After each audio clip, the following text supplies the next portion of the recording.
Stay in tune with politics on 32 FM 94.9.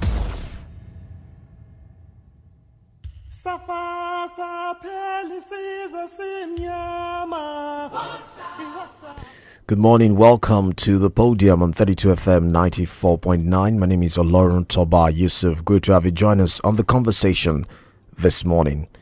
Now, President Bola Tinubu during the week signed into law the much talked about tax reform bill, paving the way for a streamlined revenue collection system for the country.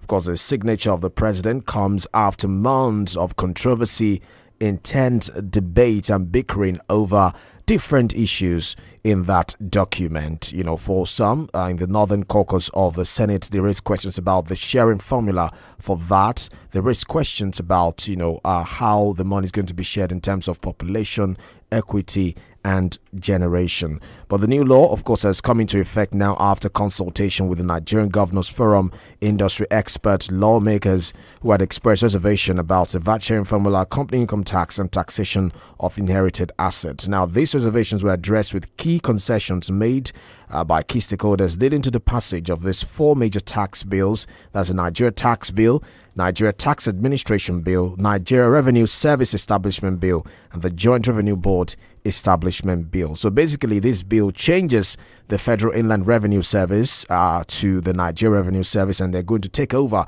the responsibility of agencies like the Nigeria Customs Service, in terms of revenue collection, Nigeria Port Authority (NPA), and the Maritime Agency (NIMASA). So the law also pegs the VAT rate at 7.5%, but it creates a new VAT sharing formula, giving states 10%, giving federal government, I should say, 10%, 55% to state, 33% to local government, and 20% of the revenue to be shared based on population, 50% based on equality, and 30% based on generation. And they say, look, this is going to bring about a fair and equitable sharing model for the country. So let's listen to Mr. Taiwo Oyedele, who headed that committee that went around the country and came up with the reform that was eventually presented to the National Assembly and signed into law by the president. Take a listen to Taiwo Oyedele. These reforms are not about raising more taxes. I think people get it wrong. A lot of people, including analysts and commentators, will say, where are they going to get the more taxes from? Nigerians are poor. This is exactly trying to relieve people of the burden of taxes. These tax laws, they are now laws, are pro-poor in particular. More than 1/3 of workers in both the private and public sector will now be exempted completely from PAYE. They will not have to pay personal income tax. Small businesses, over 90% of small and micro nano businesses will no longer have to worry about paying corporate income tax or charging VAT or even deducting withholding tax or paying PAYE for their employees. What this means is that there will be more money in the hands of the ordinary Nigerian to take care of their daily needs. In addition to that, these laws also provide what we call zero rate of VAT on essential consumption. What does it mean? It means any traces of VAT in food, in education, in medical and health care is now removed completely. So we should see prices of those items come down.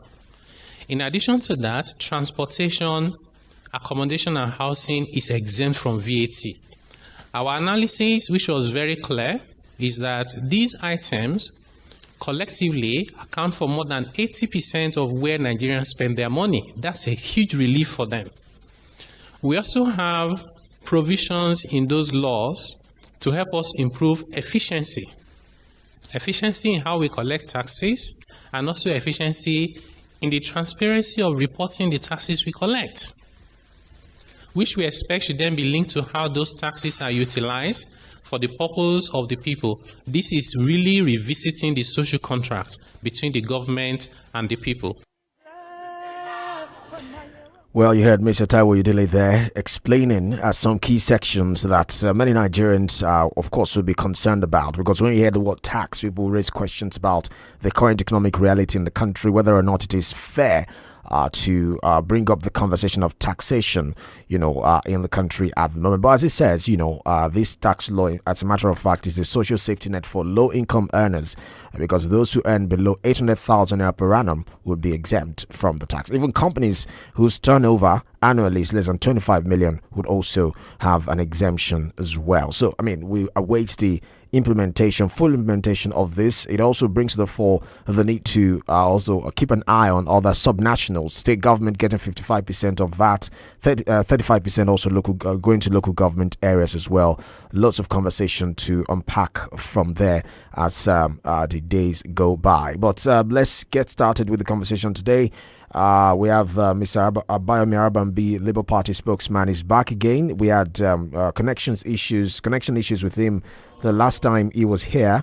I think that hopefully we'll be having a seamless conversation with him this time around. Mr. Arabambi, good to have you. Good morning, sir. Please unmute your device. Hello, can you hear me? Yeah, good morning. Good morning, sir. Yeah, good morning. Yes. Yeah, and thank you for having me. Yes. Of course, it's a panel discussion. We have Barrister 𝐒𝐈𝐒𝐂𝐋𝐀𝐈𝐒 with us. He's a legal practitioner. Barrister, good morning, sir. Hello, Barrister, please unmute your device, sir. Oh, yes. Yes, sir. Good morning. Morning, Toba. Great to have you, sir. And I also say welcome to Mr. Arabambi. Yes, we expect. Thank you very much. Right, go ahead. Yes. No, I was just saying, I said thank you. Okay. I'm just thanking him. Okay. Yes, All right. We expect Prof to also join us later on. We're trying to connect with him.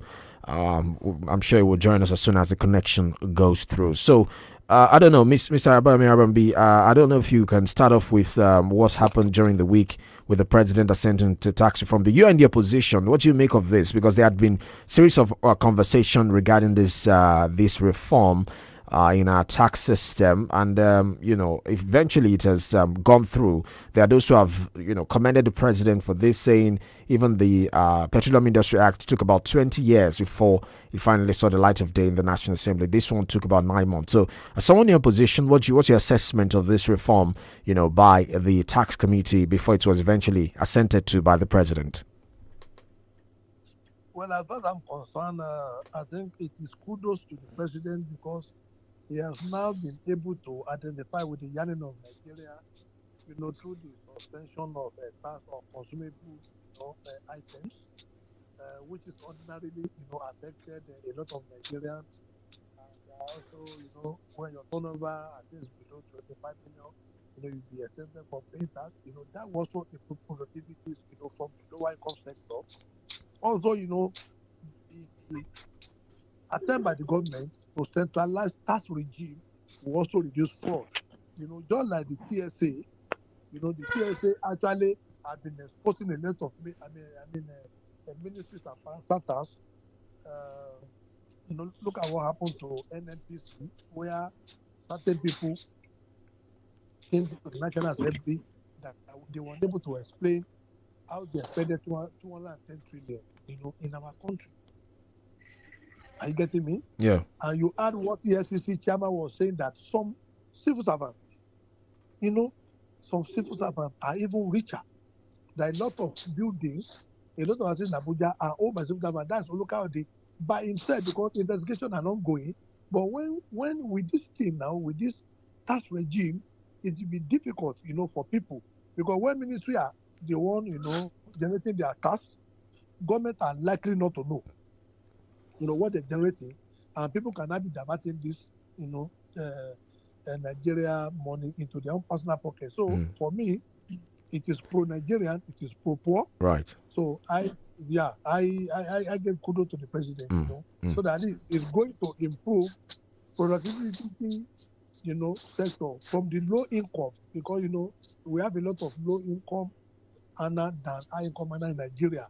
So taxing the high income earner, is good. Right. It's good. Okay. And you leave low income earner, let them enjoy, let them breathe. Right. I think the president is allowing them to breathe now. Right. Okay. Let's leave the taxation sector for a while now and go into politics. Before we go into where you left off last week, there seemed to be a development to the announcement by the Independent National Electoral Commission (INEC) of registration of new political parties. Some of the names I'm seeing: Obedient People's Party. It's very interesting. That a movement which some say grew organically in the build-up to 2023 election. Had Peter Obi as a presidential candidate through the Labour Party. Is this a breakaway faction of Labour Party? Is it in any way affiliated to your party? Well, just like the man who purportedly, laid claim to the ownership of Obedient, said they didn't belong to any party. We'll await INEC decision on that when they say Obedient people, because I know. Where majority of them are, they are mostly concentrated in a certain region. So if you want to, apply for registration from INEC, they are inalienable rights. We are not bothered. Labour Party remaining intact. It is not a breakaway. You don't think it's a big blow to your party, ahead of the 2023 elections, 2027, I should say? No, you see, it's putting a big blow because they are not our member. You see, and let me tell you, you don't. Ascribe obedience to Peter Obi alone. It was as an offshoot of this NSAS. He was never part of the NSAS. It was just because, a man that was just at a place at the right time. Because people were tired of the gross incompetence of the Buhari administration. And that was why they felt, PDP, you have got your years where you wasted Nigerian resources under the Obasanjo, Atiku. Now they felt about Buhari abysmal failure, completely for his 8 year disastrous. So you people still want to bring in people that will succeed you. We say no. We say no to this, and that was why this organic structure, called Obedience, came out to say we say no. So that was why they saw Labour Party as a vehicle, as a tool to change government, not because of because we are just like a new kid on the block. When we came for that. Right, Mr. Arabambi, before we go on the break, I just want to ask you. You said Obedient movement should not be associated with Peter Obi. I mean, are they not his supporters? Didn't they coin the name out of his surname, like Obedient? Are they not his supporters? I thought they were synonymous with people who followed him into the Labour Party at the time, and now it looks like they're saying maybe the Labour Party is in disarray. We want to actually stand on our own and present our candidate in 2027. No, Labour Party is not in disarray. Like I said, with his own mouth, he confirmed. He said Obedient didn't belong to anybody. That's his own group. Do you know we still have Obedient in Labour Party? We have the director of Obedient in Labour Party. Up to today, we have the director of mobilization of Obedient in Labour Party. So for him, that is what he thinks. Today, he's a member of ADA. Tomorrow, he wants to be a member of the People's Party. We just, like I said, we wish him well. But Labour Party is not disarray. But it is Peter Obi that is in disarray. A man that doesn't know what he wants. He met our party united, but he came, to change the entire landscape, by coming, to affect us negatively rather than positively. So if you want to go with Obedient People's Party, fine. If you want to go with ADA, fine. We don't care about that. But Labour Party are come to say we are not in disarray. All right. Okay. Remain united. Yeah, Mr. Arabambi, we'll take a short break. When we get back, we'll go to Barrister. We're back in a moment. Remember, we're live on Facebook, 32FM 949. Like the video, share, and comment. We'll be back in a moment.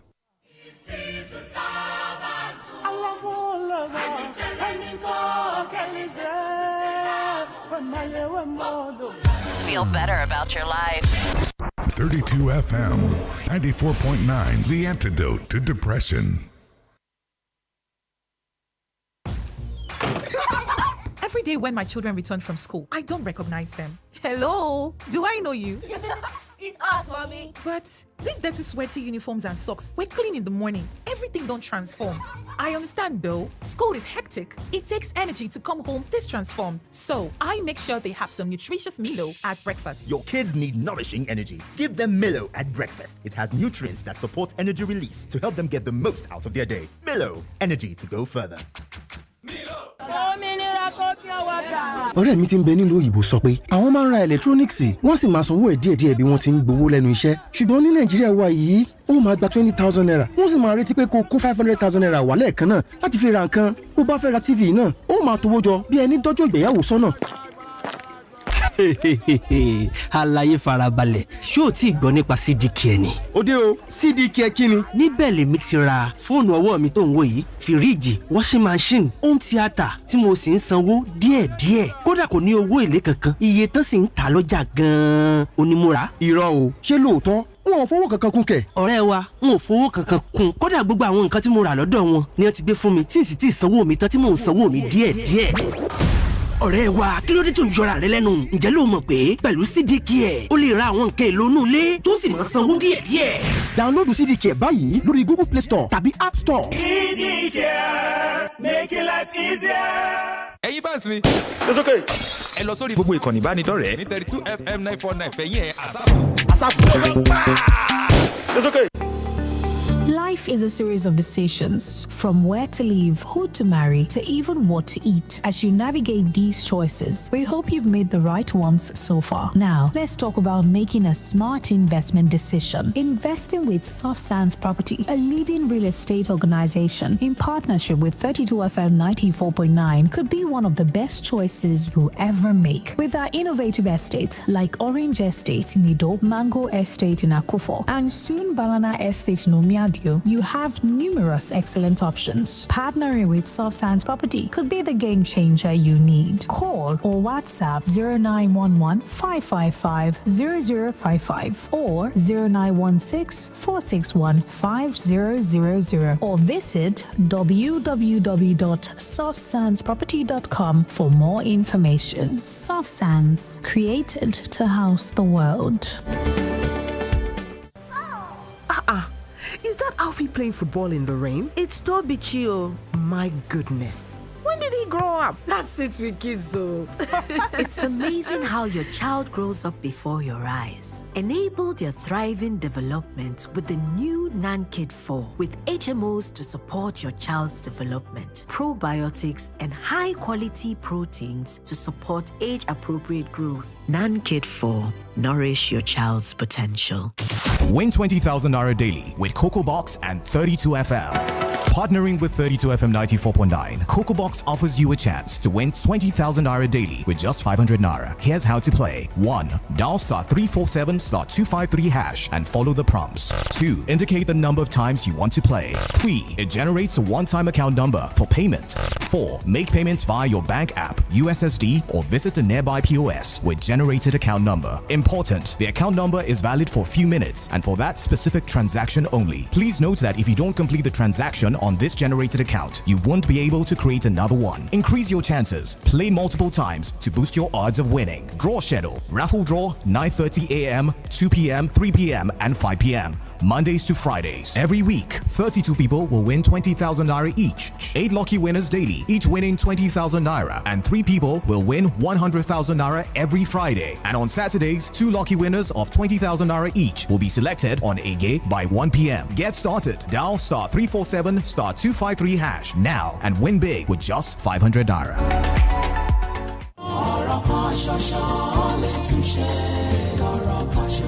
àdúrà ní gbà kì í ṣàgbára ọ̀rọ̀ náà ni mo ní dúró ṣinṣin láì yẹsẹ̀ ẹ pàdé wòlíì Reuben Àìkọrẹ ti ìjọ Celestial Church of Christ Òkè Ìràpadà Parish aka Select Gospel lórí ìkànnì yìí láti fi ọ̀rọ̀ Ọlọ́run tú àṣírí ogun òkùnkùn láyé onípòjìpò ní gbogbo ọjọ́ Sunday. aago 9:20 di aago 9:05 alẹ́ 8:40 to 8:55 p.m. tèmi ò ní ṣòro ṣe o ìwọ ń kọ́. You're listening to 32FM 94.9. Welcome back. The Podium on 32 FM 94.9. Thank you for staying with us on the show today. Remember, we're live on Facebook, 32 FM 949 Fenya. In case you're just joining us, before that break, we were speaking to Mr. Bayomi Arabambi, spokesman of the Labour Party. We're talking about the internal issues within his party, 2027 election, and what have you. Before we go on with the conversation, let me also welcome Otumba 𝐶𝐈𝐒𝐄𝐑 of us. He's a chieftain of People's Democratic Party, the PDP. Otumba 𝐶𝐈𝐒𝐃, great to have you once again on the podium. It's nice to be on the podium with Arabambi, my brother. Yes. Yomi, Bulola, and all the members of the podium crew. Good morning. Good morning. Great to have you, sir. Great to have you. So, Barrister, you have the floor. I don't know if you want to quickly talk about the tax before you ask Mr. Arabambi your question, and then I'll go back to Otumba 𝐶𝐈𝐒𝐃. Barrister. Yes. Thank you very much. I really would love to add my voice to the new tax regime. I have never had anything against the tax regime in any country. Collection of taxes is synonymous with government. They are conjoined. Indeed, collection of taxes forms the underlying basis for the social contract.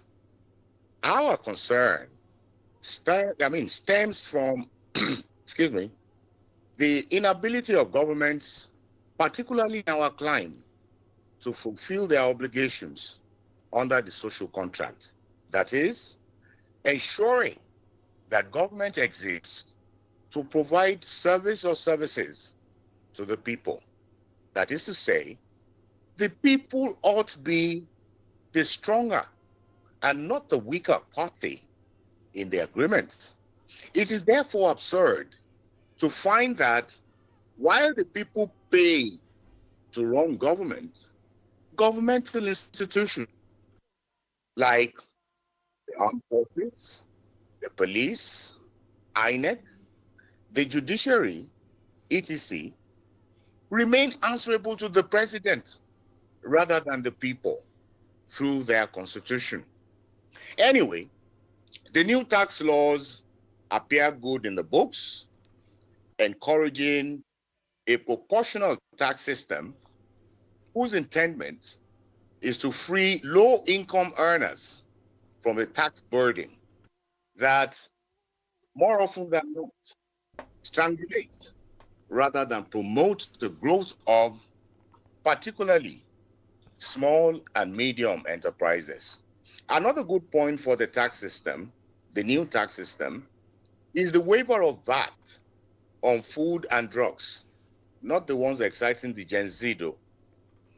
The question I am asking though is whether the act covers the field, thus overriding tax laws made by sub and sub-national entities to avoid duplication of taxes. For instance, I find that the intent of the new tax laws is to, as much as possible, exempt poor Nigerians from the additional burden of taxes.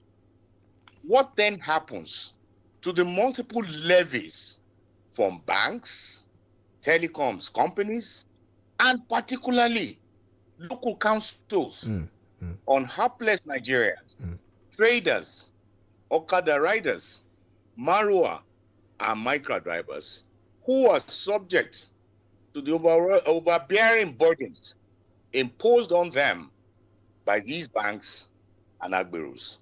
Well, perhaps the 6-month period of interregnum will afford the opportunity for a robust discussion on the possible gray areas of the new tax system as anticipated, and perhaps a sort of harmonization of the respective tax laws of the various levels of government. All right. Now, having said that, Mr. Arabambi, I asked a question last week, but unfortunately, your line was bad. And that question was this, that it appears that you are a part of the problem in the Labour Party. And the submissions you have made this morning appears to corroborate my fears. Where were you when Peter Obi joined your party? What did you do to prevent his joining and flying your flag? Because it appears now that you belong to another division of your party that is against Peter Obi. And so we find it very, very difficult. This is your conclusion, that your party is not in disarray. Thank you very much. Right. You see, in politics, we have leaders who have graduated from Yahoo to Yahoo Plus. And in all ramifications, whatever you think is not good, you are not supposed to entertain it. Thank God October is here. They were the people that pushed him to us 3 days to our primary. They were the one that sold him, an injured player from PDP. They sold him to Labour Party on loan to us. I objected to his presidential aspiration, and I'm going to tell you why. That day when he came, he was the one that paid last for our primaries. He paid last because he didn't make up his mind. I think he resigned from PDP on the 26th. Our primary was on the 28th, and that was the last day for presidential primary. My objection first was that when he came, he insisted all the aspirants that has paid step down, which I said no. I was the public secretary. I told him no, capital no. You don't come from PDP, and you think those of you came to meet, are your subordinate. That is not my kind of politics. He started pleading around, and I now have to galvanize our NWC member and name member that no, this man cannot just come and be dedicated to us. But you see, a lot of them fall as a mugu, and they said we should allow him. Immediately he came on board, they southernized our party. The chairman from the south, the DG from the south, the campaign director from the south, the general secretary of the campaign from the south, the finance director from the south. When I mean from the south, other than Doyokupe, the remaining people they are from the southeast. That is not what we learned during our lower legacy. My father, Otuba Sheku showed me, my father was a two-term assembly from 1979 during Shagari regime. We, as long as we are, I follow him to campaign, even when the late 𝐔𝐈𝐒 Abiola, Shibaki Olubade, even President Shehu Shagari, Chibagrigo, one of them were campaigning against them here. We stood, with UPN, as long as we are. So it is not today. That was where, we have a division, a departure point, where you bring in certain people from a region, you landlord them over us. I said, no, we are going to say capital no to this nonsense. And that's why we went into that election. When we went to that election, the party was cut off. You know what he did? They went and opened an account of our party, and they put flamboyant Aisha YUSUF, who is not our member. They put flamboyant Pastor Itua Gadano, who is not our member. They said they should be in charge of the campaign. They should be in charge of uploading of agents. But my dear barrister, do you know the error they made? Out of 180-something thousand, they failed to upload 54,000 polling unit agents. They didn't let us know because they cut off the party from it. We do not have coalition agents. I don't know what they were thinking. You want to contest an election against the political principalities of power with Atiku of Otuba Sheku, with Tinubu, and you are now going there. You want to go and play football. You now wear slippers with people that wear the normal boot. You will be injured. And after the election, do you know that they covered that inefficiency? That gross inefficiency, they covered it up. They now started painting the judiciary in a bad light. Oh, the judiciary rig us out. No, the judiciary didn't rig us out. And that is where I am different. Because we do not have agents in 54,000 police. My dear brother, we have failed. All right. 54,000. Please, Toba. Yes, sir. Please, I am not through yet with my brother. All right. I want to ask you some straight questions. Okay, he said he has not finished. He said he has not finished. You say I'm part of the problem. Right. You said I'm part of the problem. Let me tell you why I will not change. Now, look at what Otunba Ghushomi is doing now in PDP. He is only trying to, beat some leaders back into the normal line of politics, whereby we have to stop doing some things in the old way and expecting us, result in a new form. It's not going to work. Now, after that election, there was a problem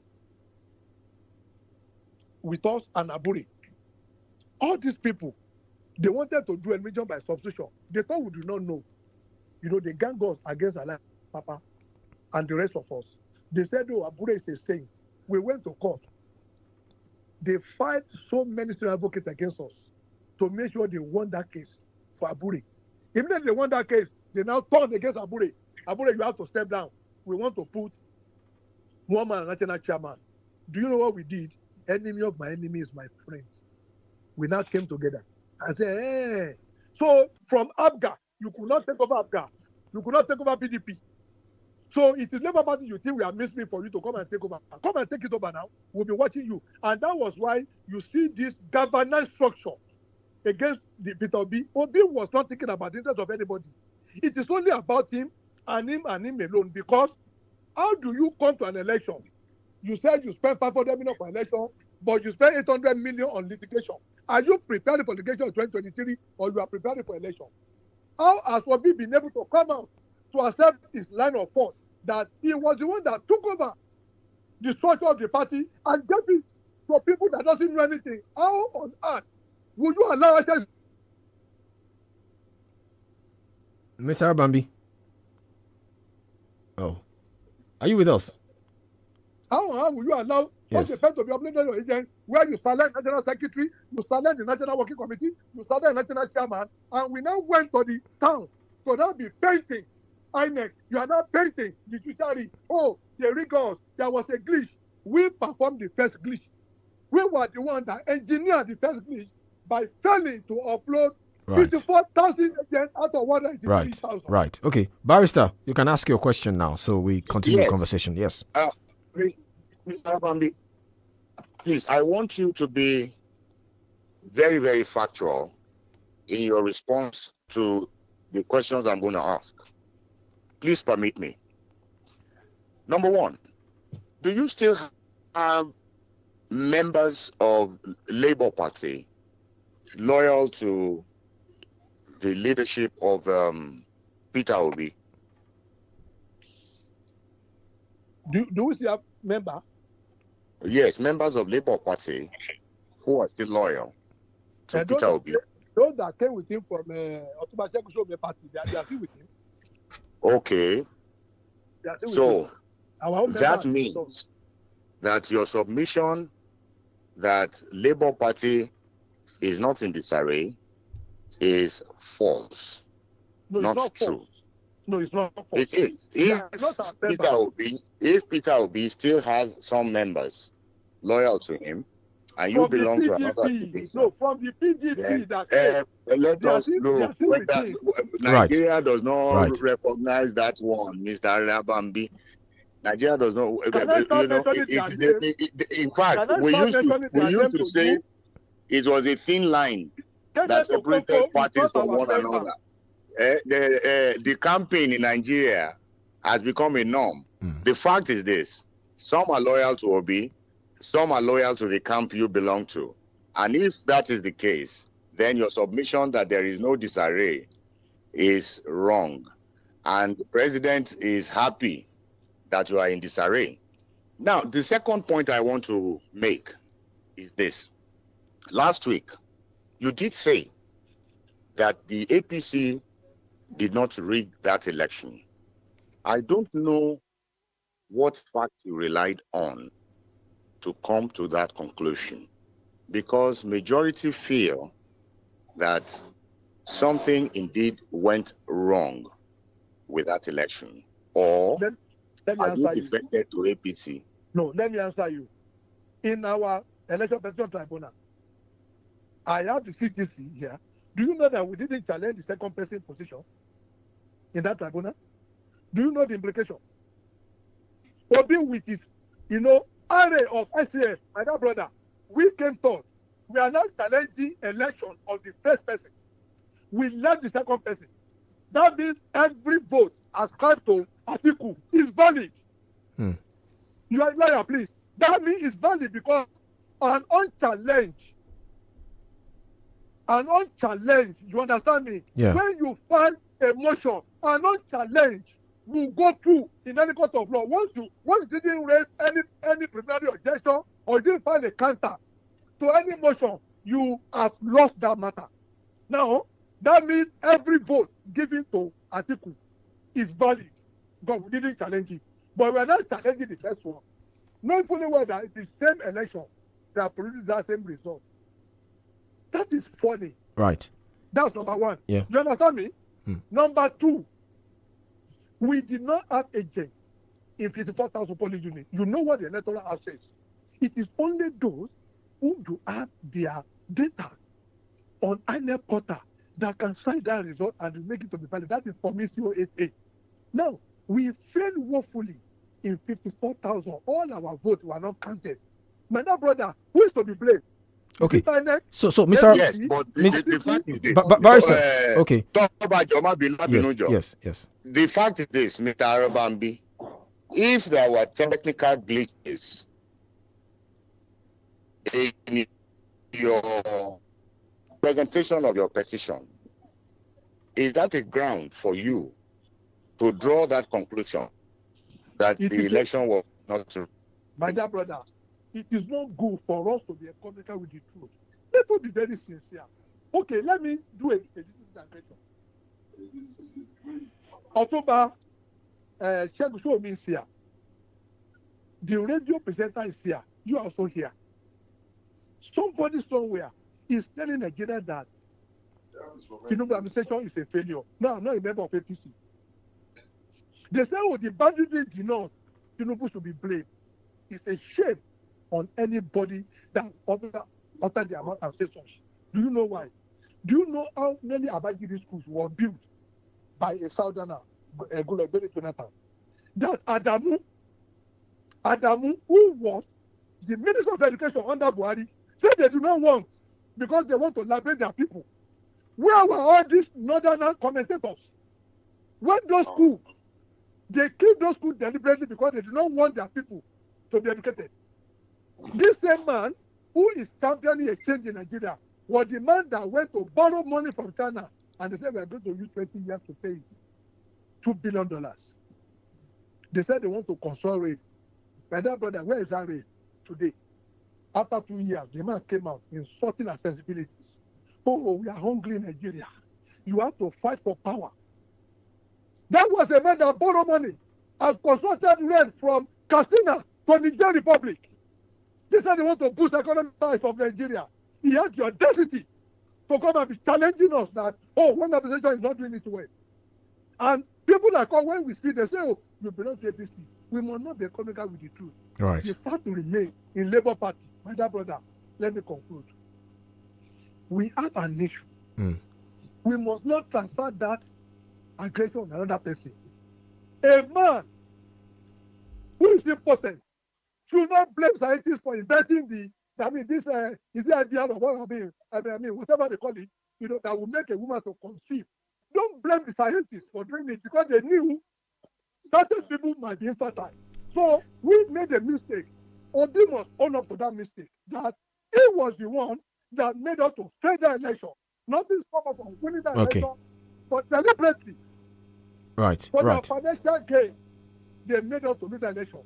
And they should go and sit down. Okay, let me bring in Otumba Segun Shomi here. Even though you're not a member of Labour Party, your name has come up one or two times in the course of our conversation with Mr. Abayomi Arabambi. But I will start with your political party. Maybe you can also react in your submission to some of the things he said. Your party recently met with the Independent National Electoral Commission, INEC, and there were issues regarding the National Public Secretary of your party, Samuel Anyanwu and Sunday Okoye. It looks like from the reports we're getting, those who are supporting Samuel Anyanwu to become the National Secretary of the party seem to be making headway in that regard. So I'd like you to get your thoughts on that regarding the outcome of your party's meeting with INEC. Secondly, the recent event in Rivers State. I saw your post on X where you congratulated the people of Rivers. But there are those who say, look, why ground an entire state for months because of political differences? That's what they call it, between two individuals, an ex-governor and a sitting governor, that all of this could have been sorted out with this kind of meeting instead of declaring a state of emergency, appointing a state sole administrator, which some people say is a slap on our democracy. So I'd like you to speak to those two issues, Otumba. Okay, thank you very much. Let me commend my brother Arababi. One thing you cannot argue with is that Arababi is a very truthful person. Although sometimes people feel that it's too sharp for them, and they would rather that he blunted it a bit. But the truth of the matter is that whatever he has said concerning how things played out is likely to be the truth. I know him well enough. To the extent that he pushed people to be through their party, that's not true.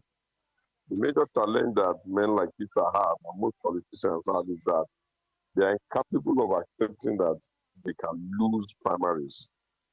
They imagine that if you cannot win the primaries in your party, the next best thing is that you must go somewhere else to go and get the ticket, which is also their right.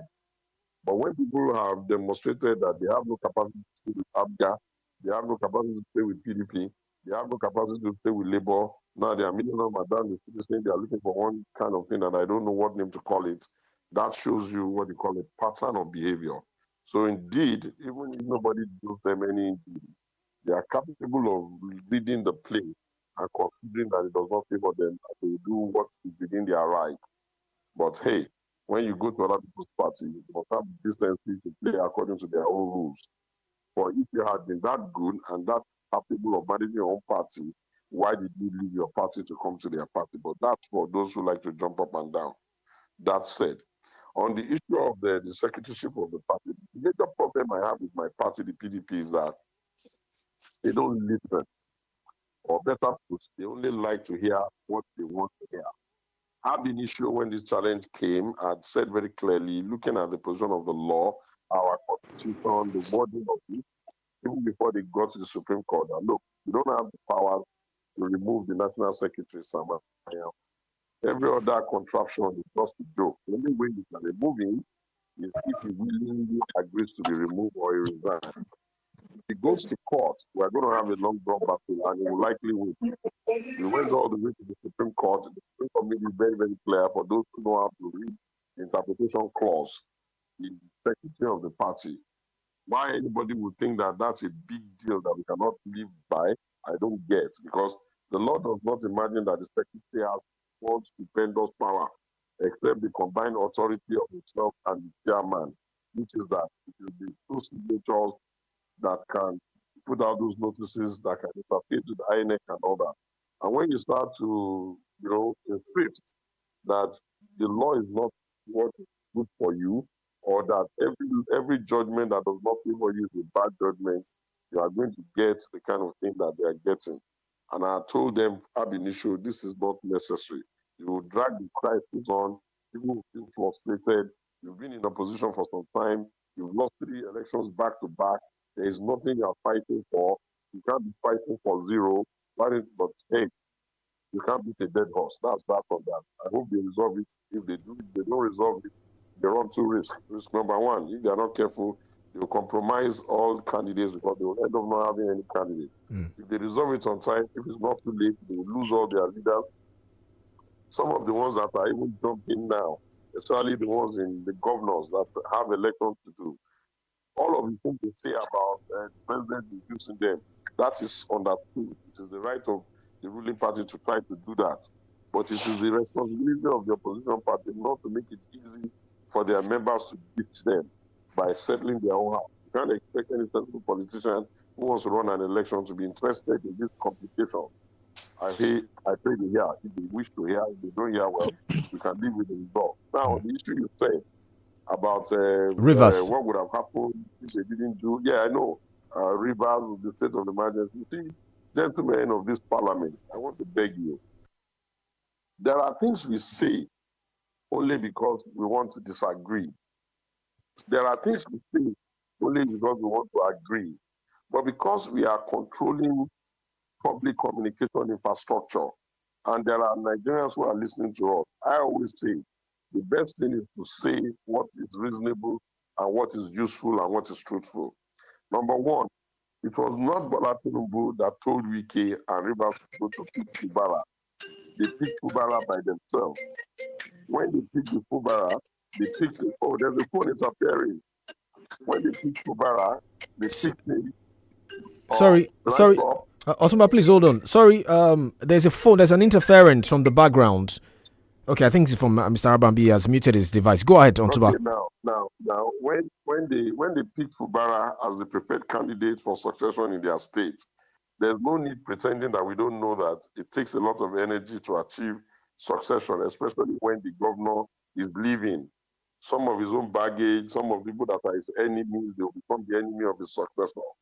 Against that backdrop, some people within the state would not have wanted the governor. They worked as hard as they could, whatever you like to call it, whether they rigged or they didn't rig. As far as I'm concerned, they worked as hard as they could, and they got him elected. They went all the way to the court, spent all of the energies, played the politics, do whatever they could. He was affirmed. When he became affirmed, of course, those people who have put together a coalition, if you like, I'm not calling the kind of one that this was doing, they will have their own expectation. It's like saying that Bola Tinubu handed power to Fashola in Lagos, and then 3 days later, Fashola was just trying to destroy the whole thing. Don't demand from people what you will not take. Anyway, I'm not a Rivers man. They have their own culture there. They have their own attitude. The whole thing began to become a problem. Unfortunately for the governor, he didn't reach out quick enough to people that could have stood for him and all that. He managed it to the best of his ability, and I'm not criticizing him. It is his right to do. Long story short, he ended up with a situation where almost all the members of the State Assembly were with his rival. In this case now, his new rival being Wike and his team. Anybody who knows anything about parliamentary relationship with the executive is aware that if you are in that kind of situation, you can easily be impeached. Unfortunately, they put a lot of obstacles in front of each other all the way to the court. When the court then said the ESCO, the Amafule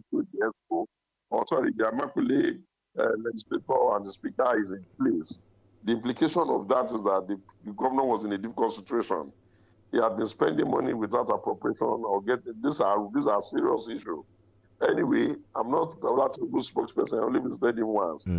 They now waited for them to see whether they would go back home and tidy up things among themselves.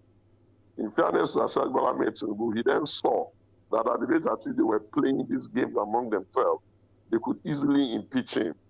So the quickest thing he could do to foment the complete destruction of that order was to throw in a state of emergency. The reason why I'm able to say that is that if the president was against the governor of Fubara, he would have put a state of emergency on Fubara, but he would not put a state of emergency on the legislator.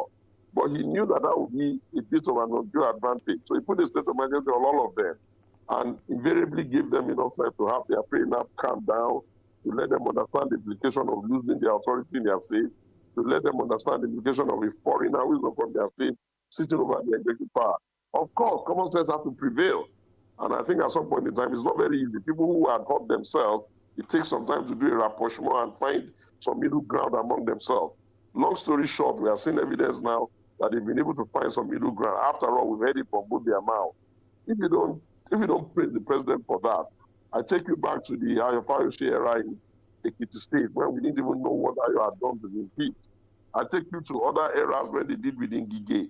So it is the duty of the president doesn't have to be your houseboy, but he has a duty to try as much as possible using his authority and his gravitas to make sure that things can move.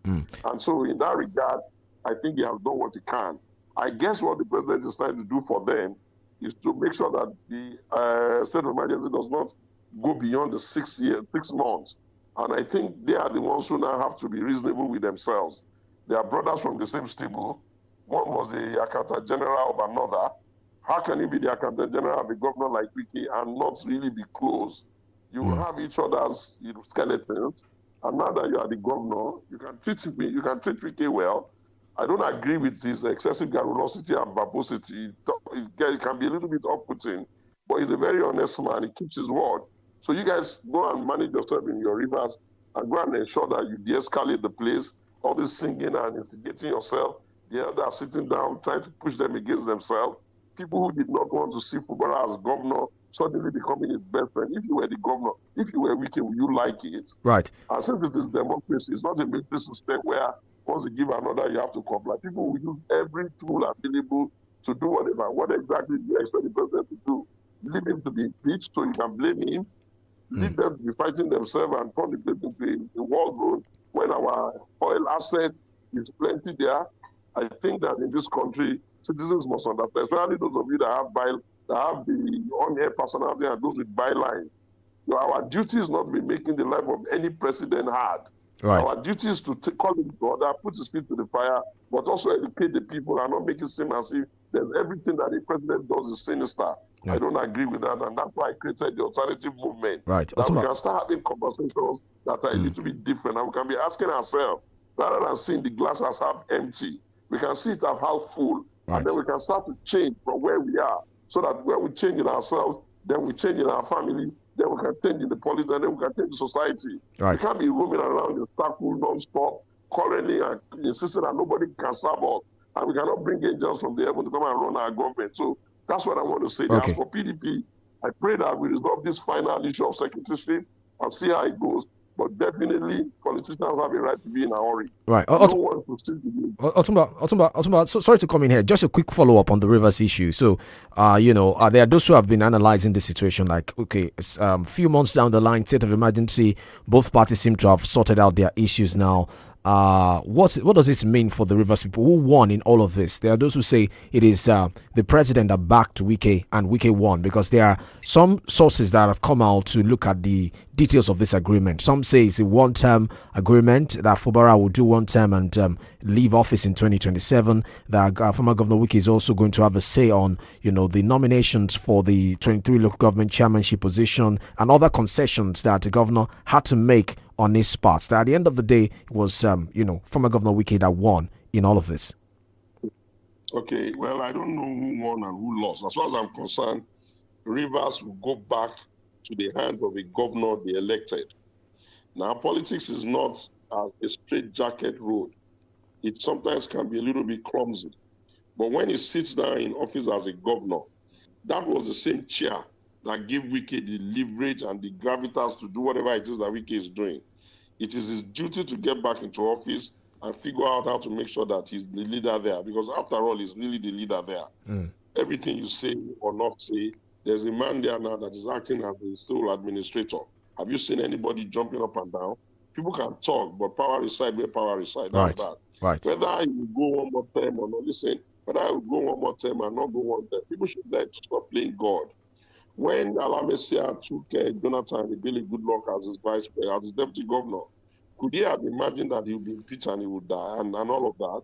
When Yar'Adua made Jonathan the vice president of the country, he must have taken Jonathan thinking that Jonathan is weak.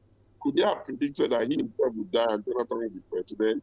When Jonathan became president, would Jonathan have predicted that a man who won an election from outside the ring of power can be defeated even though he's now as president and then he lost an election?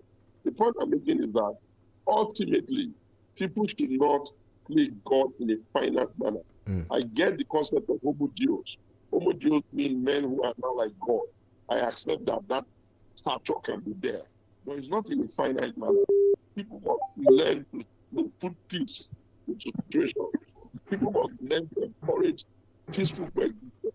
People must learn to understand that democracy has to be able to noise, campaign and talking about nonsense all over the place, making promises they cannot keep, stealing the money, behaving all over the place. It's had enough as it is. But when we now have the position at our hand, we must be able to say that, why do we think that the president is always wrong? And I'm not saying the president is always right. But you must remember that you people did not, Nigerians, not you, they did not agree with Obasanjo when he was in charge. He was always constantly implemented and abused. Then he left. Then they started liking him. They did not agree with Yar'Adua when he was alive. Then he died. Then they started liking him. They did not agree with Jonathan when he was in charge. Then he left. They started liking him. They did not agree with Buhari when he was in charge. Now Buhari has left. I didn't hear it, of course, as people are saying that he prepared Buhari. Now, but that's doing a hard donkey job. If you know the kind of hard work he's doing, if you are a system person, you know what it takes for you to be able to do a tax reform of the nature as comprehensive as that? Do you think the system out there so that the country can fail? He didn't really get any money when he came. Now, what was available? Don't you know what we had? Could we have realistically continued burning money, calling it subsidy that is just being stolen? Or could we have continued to be going to borrow money abroad so we can back the dollar, naira, and then we can give the dollar to some people who claim they want to do something sensible, but they'll be using the money for rubbish? These are system issues. Right. These are system issues. And I'm coming to the point where I say to us, I'm using your platform to say to all of us, enough. Nobody is going to build this country for us but ourselves. Right. If you want to be a president, bloody hell, go and contest. If you want to be a governor, try your hand at contest. You can be a councillor, you can be something. But we cannot say that our understanding of nation building is that we're going to be the great marketers of our nation. That was my issue with Peter. And I tried to tell him, Peter, you have a big voice now. It's not your responsibility to be going all over the world and just be demarketing the country. What's wrong with you? If they ask you for the solution, you don't even have it. Today you go to the be shouting. Otumba, if I could just come in here, because of that, the statement you made now, there are those who have labeled you, especially on social media, that you are might be on your way to the APC. In fact, your visit to the president recently generated a lot of reaction. Yes. It is my inalienable right to join any party I like. I have been in PDP to get go. And I've never left them. What have I really even been with them? Almost everything I try to do in PDP, they will try to really not to do. And I'm not even arguing with them. And the issue of APC or not APC, for me, is always stability. One of the things that I don't like, ordinarily I should be telling them I want to be part of that, but my issue with them is this. These are perennial, ambitious people who just hop from one party to the other. I don't believe that democracy does not take time to build. I don't believe that you can build democracy by saying, oh, I didn't win an election in PP. Tomorrow I'm going to try in Labour. I didn't win in Labour, then Abga. I don't believe in that. I believe in stability. And the stable PDP is going to really get on my nerves. I've been shouting for PDP since 2020, thereabout. And we need to reform it. Right. We need to reform it. Right. We need to bring in academics. Let experts. Let's reform it. Let's go to doing the same thing over, blaming this, blaming that, but not looking at the real cause of the problem. Otumba, let's go to Barrister now. Let's go to yes. Reality that you're asking me, please, Nigerians. Wait, let me like one final word. Okay. Nigerians are not decamped to any party. I'm a loyal PDP man, but I'm not going to die with a dying party, and it is not in my hand to raise them. I have tried. If they don't want to raise themselves, then clearly I will have to leave them, because I don't understand how people can be so unreasonable. We are not in government. We are not in power. We are losing big followers, and all they are doing is scrabbling and quarreling over secretary. What is the job of a secretary? Okay. Is the secretary the one that's going to get all the votes? Okay. Somebody speaks up with them. What deserves to be, especially when I've put in about 26, 27 years, never leaving them. Right. All right, Barrister, please go ahead. Yes, thank you very much. I am still on this issue. You are one highly respected player on Nigeria's political turf. You are seen as a true representation of integrity and honor. But recently, allegations are emerging that you appear to have borrowed Reno Omokri's garb, pandering to the APC and particularly the president, especially like Toba said, following your visit to the president, and some condescending comments. We tend to eulogize the president and his party to the detriment of yours and suggestive of your possible decamping to the APC, despite your earlier promises to stay with your party, come rain or shine. Okay, Barrister, let me answer this for you. Let me put it this way. With due respect to everybody that is talking, I've known the president since 94. 94 is a very long time. He was not even governor then. And by the grace of God, I contributed significantly to things that eventually got us to democracy. That's talk for another day. He opted for an AD, sort of like a Yoruba party.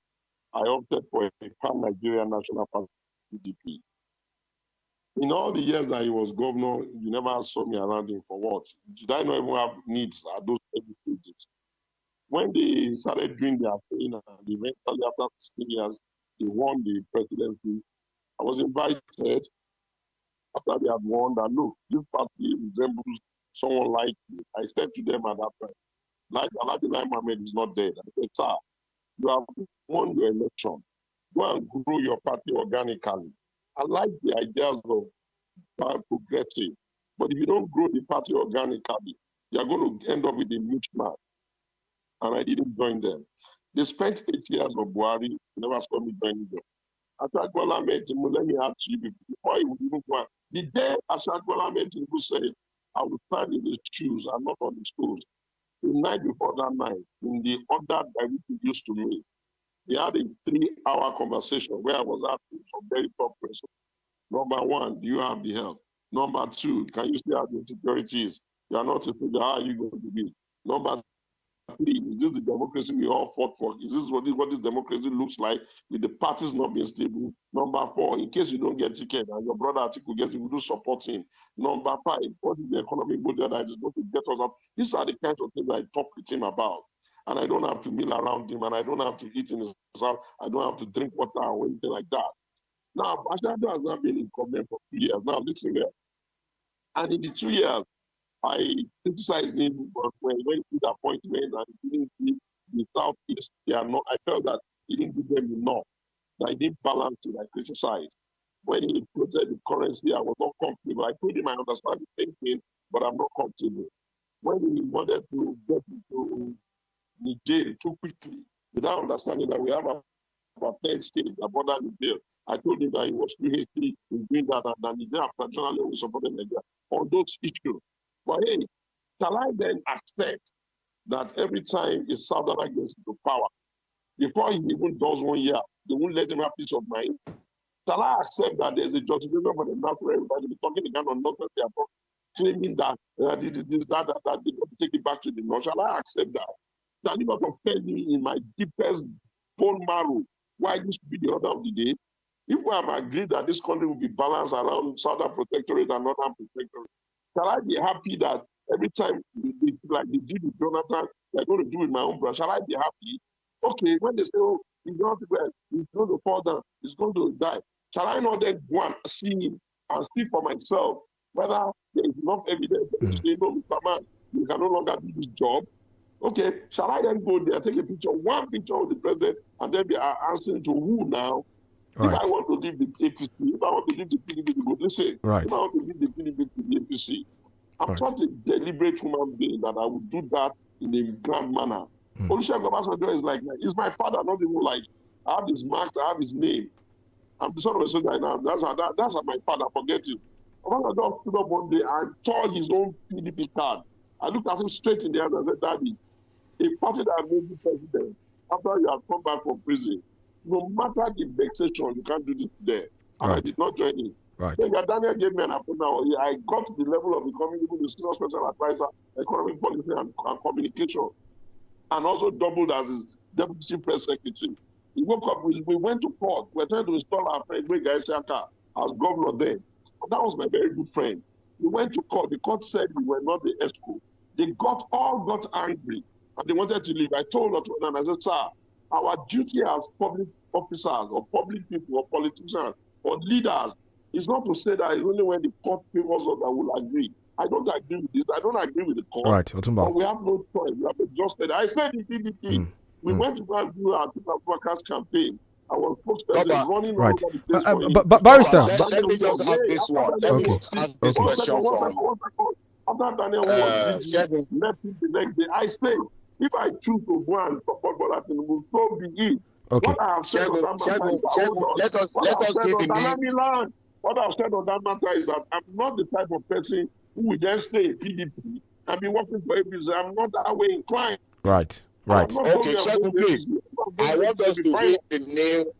Barrister, hold on, sir. Barrister, hold on, sir. I just want to make this point that we have less than 2 minutes to wrap up this segment. So this will be your final round of questions to Otumba. Yes. This one. And Shegun, yes. this one. Yes. Yoruba say, "Ìpọ́njú làmọ́ rẹ̀." Ìpọ́njú wà báyìí fún PDP. Are you leaving PDP? Are you leaving PDP? No, listen, barrister, don't ask that question that way. What you should actually say is that by popular more, the point I'm making is that it is the PDP that is losing it. It is the PDP that is losing us. I've not left. Look, listen, you know, okay, between 2023 and date, listen, we started first with, we have a problem with chairman. They battle that. Then we got to the problem of secretary. They are battling that. Then they go to INEC. I told them that's what is there. They don't have to believe me. They went to INEC. INEC told them that is what is there. They came back from that place. They are still saying they want to invent. Are you telling me that against common sense and to stay in the party when I know that they just seem to be unwilling to let the party survive? Do you know what it cost me personally as a human being to be in this party since the get-go, since the date was when it was registered? Right. To bring the contribution. Nobody has done more than me. Okay. And I don't want the party to die. I even asked them, bring it, let me reform it, because you can't even do it. The consciousness bit you created the problem, you will not be able to solve, because I know your problem. All of you want a party in your image. Okay. If it is not in Sheyi Makinde's image, he'll be angry. It has to be in Wike's image. If it's not in his image, he'll be angry. If Atiku is not a perpetual candidate, he'll be angry. What kind of rubbish is this? Okay. You need to set up a party to Okay, be a Otumba. platform. Yes, sir. All persons who believe in ideology can come in easily and use the platform. Right, That's right. why I'm a little bit angry with Thank you. Peter. Thank you, Peter Otumba. had not destabilized Labour. Yes. Labour would have been the option that most people would have gone to. Yes, sir. Thank you, Otumba. So, as I said, we're wrapping up this segment. Let me quickly go to Mr. Rabambi, and then we wrap up with both of you. Mr. Rabambi, just a quick one in 30 seconds. You've said that your party is not in disarray. That's the Labour Party, but obviously we're seeing the Nenadi Usman faction. That's the should I call it a faction now? The caretaker committee that Peter Obi seemed to align himself with. Then we're also seeing Alhaji Lamidi Papa also laying claim to the national chairmanship position of the party, and then there is Julius Abure, who you are with presently in your own faction. So is that not an evidence that your party is factionalized, and are you prepared to have a reconciliatory process with all of these groups, splinter groups within your party? In 30 seconds, Mr. Abambi. Well, there's a reconciliatory process going on between Papa and Lamidi and Alhaji Lamidi Papa and Abure as we speak. But as far as we are concerned, you see, all those people constituting themselves as Nenadi Usman is just a chairman of the Yam Festival Committee of Peter Obi and Governor Alesoti. Is their chairman because you see them holding one in Abia and another one. So they may consider the Yam Festival is their right, but she is not the caretaker chairman of the Labour Party because Section 232 is very clear. I know we have a lawyer here that forbid the leadership of party to be under caretaker. It is alien to our constitution. Right. So that one is going to remain, like that. Okay. And for those of you that said, "Oh, Tinubu is happy," if I was in disarray, I think I am also enjoying the drama in the PDP, so that at least I can have Otumba show me as our government candidate in Ogun. Thank you very much. All right, thank you so much, Mr. Abambi. Thank you, Otumba Shomi of the PDP. Thank you so much for being a part of the podium. Barrister, final thoughts, final comment as we let them go into the next segment. Okay, now. Abambi, you and Shegun, I want to make you laugh before you go. When are you the campaign? That's the big question. Well, I think they've said that they're still within their party and they watch how things unfold. But thank you so much, Otuba Shogushomi and Mr. Arabambi for joining us on the podium. It's so good to have you. All right, so we'll move away from that now to another segment of the conversation on the podium. Right now, we have the National Drug Law Enforcement Agency official here in Oyo State with us. Is Mr. 𝐃𝐈𝐒𝐿𝐴, the NDLA commander, Oyo State Command. He's going to be talking to us about, what his agency has been doing, the issue of drug abuse, and other related issues actually in the state. Thank you so much for joining us on the podium. Great to have you, sir. Good morning. Good morning. Thank you very much. Yes, you did say Commander 𝐃𝐈𝐒𝐿A. That is my able commander, but unavoidably he wasn't able to make it to today's program. So yes, I'm here to represent him. Yes. Okay, and you are? I am 𝐴𝐻𝑁 Donald Solomon, the commander. PRO too. PRO. All right. Yes, all right. Good to have you. I mean, so since you're the PRO, I mean, you're the mouthpiece of the agency in Oyo State. So it's so good to have you. So we couldn't have had a better official to speak to us here today. So to start with, of course, drug abuse is a huge menace in the country right now. You see all kinds of young people. I mean, you see them on social media. Some of them static. Some of them, in a kind of motion to suggest that they've gone, as I say, high, taking all kinds of substances. It's becoming a huge trend now. What do you think is behind it, really? Okay, basically there are so many reasons why people do drugs, or so many reasons that predisposes people to, the abuse of drugs and all that. But I actually think, one major thing, because if you even actually look at the demography, the age range of people that actually abuse drugs, you discover that you have more of youths, more of younger persons in the abuse of drugs and all that. And you would also agree with me that one major thing that is very important to the young mind or to the young persons as they grow up is, the fact that they will want, how people see them is very important to them. They would like people to perceive them to be cool, to, have a way that they are maintaining steez and, all of those things. So yes, that actually is a major reason, perception, the way people see them is actually matters to these young individuals a lot. So that is one reason why they go into drugs. Another one, of course, is as a result of peer pressure, peer influence, because my age grade, my persons are doing it, and, the pressure from those individuals that if you want to belong with us, if you want to be with us, then you must also go this way. Or even if, they verbally do not say that, they can actually show it in their own behaviors. Oftentimes as well, you have situations where, so as to enhance one's performance, people can actually go into the use of drugs, or maybe during societal gatherings or social gatherings, and young persons are there, they also actually want to do things like that.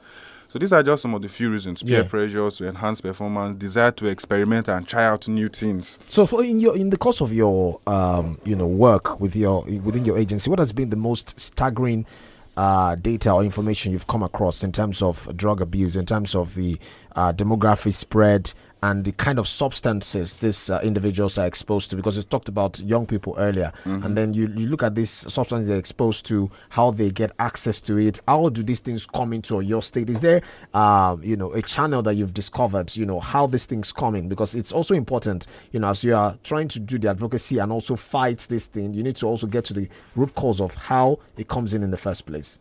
Okay, so I would like to see that all over the world, drugs is actually a menace that is affecting every country in the world, not just Nigeria as a nation, but all over the world. And the statistics we've had is that over 200 million, individuals all over the world actively known to abuse drugs. And then when you bring it down to Nigeria, we have about 14.5 million individuals abusing drugs. Now, out of all these individuals that are abusing these drugs, the number one most abused drug all over the world is cannabis sativa. Okay. Or let me just say cannabis, because you have different variants of cannabis. Like the one we have in Nigeria is called cannabis sativa. And then when you go to other parts of the world, you have cannabis indica, cannabis rudalis, and these are basically the three variants of the one we know, that is cannabis. Now, over time, because that is the most abused drugs. And cannabis, like every other plant, can actually be what? Well, it's like every other plant. It can be planted with constant watering. Give it 3 to 6 months. It is ready for harvest and processed and sell out there. So yes, that is the number one most abused drugs. And like I just said, it is planted. Of course, even in Oyo State here at 𝐂𝐈𝐒, I can't recall the village somewhere in 𝐂𝐈𝐒, we actually destroyed, also did farm destruction there. Well, that was sometime last year. Yeah, I remember that you destroyed the farm for cannabis. Yes, farm. But aside cannabis, there are all kinds of substances as well, like the tramadol, the what do they call it now? Canadian loud, all kinds of substances now, even beyond. So it looks like it has even gone beyond the cannabis variant that you mentioned. Yes, we're fighting cannabis. We're winning that war on cannabis, cannabis sativa and its brothers. But then these persons, the drug peddlers, they know, and because of that, they decided to bring newer or different versions of these drugs, thereby, turning it from cannabis. Now you have the one you just called the Colorado. There's Loud. There are all kinds of names now, kinds of names. Now, not just that. Okay, the Colorado, we knew that there was the Loud. Now there was Canadian Loud. Now it is not just Canadian Loud, or we were winning the war on a Canadian Loud, and then they now brought the Scottish Loud. From Scottish Loud, we now also have Ghanaian Loud. So it is not just the. So they are reinventing themselves as they are fighting them. They are reinventing themselves because they know that you're fighting these ones and probably winning the wars on these ones. So they are reinventing. It's just like individuals that will be trying to transport these things from one point to the other. They will start with a particular trend, and when they discover that you have discovered that very trend, they will try to shift from that one to another trend so that they disguise it in such a way that you do not know that it is now moving through this other way. But it is what they do. So if you're winning the war on this, and then they will try to invent newer things. Okay, even aside that, there's the other one that is, found around in our lounges now that is known as squishes. Squishes is actually a derivative, or the base formula of that is actually cannabis. For them to be able to prepare squishes, they'll have to first and foremost boil the cannabis overnight to probably extract the about 451 harmful substances that are in it. So while they are extracting that, they will mix together all forms of pharmaceuticals that are within their reach. They will mix it inside. It could be tramadol, it could be cough syrup, whether it be the one that is with codeine or just cough syrup. They will mix it. I know it will now probably have a bitter taste. And to give it a sweet taste, they will now introduce the boom, that is a black colorant to it, to give it that sweet taste. People will take and they will feel like, okay, it's just a normal beverage, it's normal, it's okay. Yeah. But in the actual sense of it, it is actually drugs that you're taking in a different form. All right, it's a panel discussion. We have Barrister Emir Ogunlola with us. He's also going to be making comments and asking you questions. Barrister, you have the floor. Yes. Thank you very much, my brother PRO. Thank you, sir. I must commend your agency for the revelations, concerning the drugs that have infiltrated our society. I am one who believes more in prevention rather than curing. And that is what informs the question I am going to ask.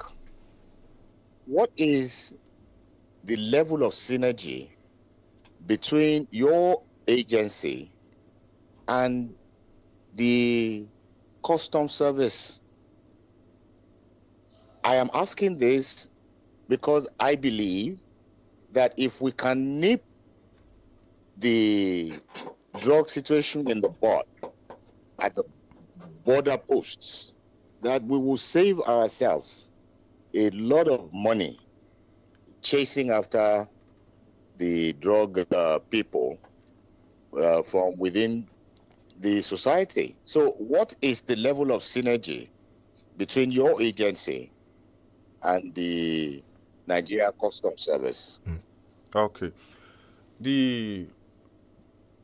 Let me start from this.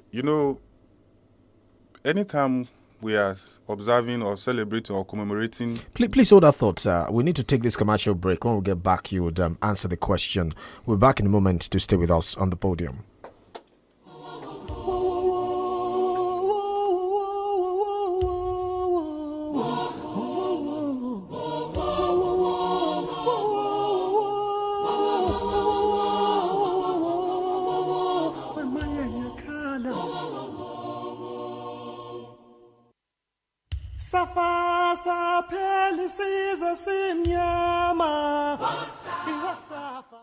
You're listening to 32 FM 94.9. Mr. Teacher, please, what happens when children come to school? How is it that they leave home very neat and return looking so different? Non-stop action, ma. All the learning and sports burn energy. So those sweat stains, dirty uniforms and shoes, they show that your kid has been very active. Now, wow. Your kids need nourishing energy. Give them Milo at breakfast. It has nutrients that support energy release to help them get the most out of their day. Milo, energy to go further. Milo. ẹ máa rọra o ẹ jẹ́ ká gbẹ́sẹ̀ ńlẹ̀ láàrin ìṣẹ́jú méjì a ó dòrò ilé wa. ìṣẹ́jú méjì a sì ti rin kìlómítà kan ẹ dákun orí ilẹ̀ là ń lọ ní àbáginjù àmọ́ gbé èèyàn mọ́ tí ẹ ṣáájú lé ọ̀run. bí ẹ bá gbóhùn èèyàn mọ́ mo lérò pé ṣáà ń gbóhùn àwọn yòókù tí ń ké sí o sí o ohun ojú wọn lójú rí nígbà tí ọ̀rọ̀ ilé àti ilẹ̀ títà ti di tajà tẹran ńlẹ̀ mi ti mọ̀ pé àwọn èèyàn olùgbàdì jìbìtì tó pọ̀ jáǹtìrẹrẹ àwọn tí wọn ò kó tọrọ nìkan lèmi lè júwe soft sand property fún iléeṣẹ́ talétalẹ̀ tóun àti Tatu FM jọ ń ṣe àṣepọ̀ yíkáyíká ìlú Ìbàdàn ni wọ́n nílé tí wọ́n sì nílẹ̀ sí fẹ́lifẹ́li ní àwọn estate wa yìí gbóná lọ́wọ́lọ́wọ́ àwa la ní Orange Estate tó wà ní Ìdó níbi àwọn lọ́lá ń kọ́lé sí bákan náà ní Mango Estate tó wà lákùfọ̀ lójú ọ̀nà Life Force International School ìṣẹ́jú méjì ní secondary school lákùfọ̀ iṣẹ́ tún lọ lọ́wọ́ lórí Banana Estate tó wà ní ẹ̀bá ojú irin omi àdìo ohun tí a fi yàtọ̀ sí ará yòókù ni pé bí ẹ bá ti ń sanwó ilẹ̀ yín fún soft sand property ní 32 FM ni wọ́n ti máa já rìsíìtì fún yín ṣe wá rí pé abẹ́rẹ́ tiwa lókun nídìí bí ẹ bá wá ní ilé tàbí ilẹ̀ tí ẹ fẹ́ tà tàbí tí ẹ fẹ́ rà ẹ kàn sí wa ní 32 FM Àjàkẹ́ni Cocoa House nìbàdàn tàbí kí ẹ pè sórí àwọn nọ́mbà yìí 09115550055 tàbí sórí 09164615000 soft sands property òrùlé fún tẹrú tọmọ.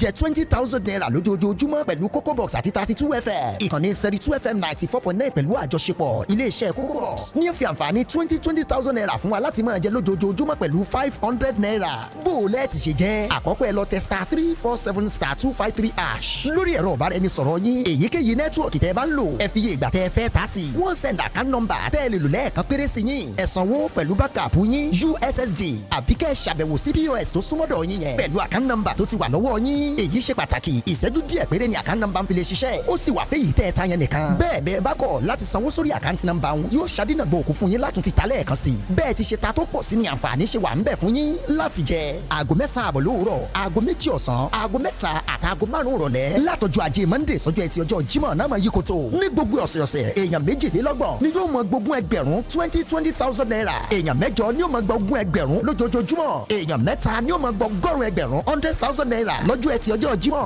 nígbà táwọn méjì ó gba 20,000 lórí ètò tá a pè ní èké lọ́jọ́ àbámẹ́ta sátidé láago kan ọ̀sán ẹ̀yin náà bẹ̀rẹ̀ báyìí kẹ́tẹ̀ *347*253# kẹ́ẹ̀fì 500 naira péré gbàgbẹ́mù lórí Coco Box àti 32 FM ó ti pọ̀ jù. 32 FM News. First, we're telling real stories. We air stories from the perspectives of the people. Stories that our people can relate with. In news delivery, we are fast, objective, and accurate. We're all about changing the narratives by telling underreported stories and bringing those behind the news to your doorsteps. At 12 noon and 4 p.m., we will continue to bring you comprehensive and factual news at home and across our various social platforms. The stories you need to keep up with, from community news to sports, business, politics, and a lot more. 32 FM News, first with telling real stories. Feel better about your life. 32 FM 94.9, the antidote to depression.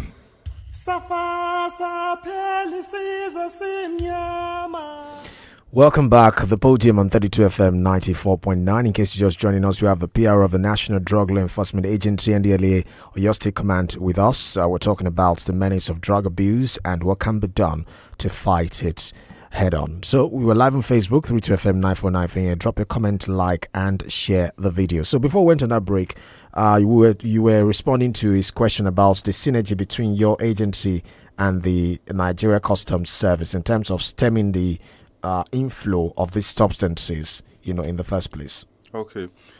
So I was saying that all over the world, or every year, annually, as we observe or commemorate the June 26th United Nations Day against International Day against Drug Abuse and Illicit Trafficking, there is usually a theme to accompany that actually helps us to, guide our action throughout the whole year and all that.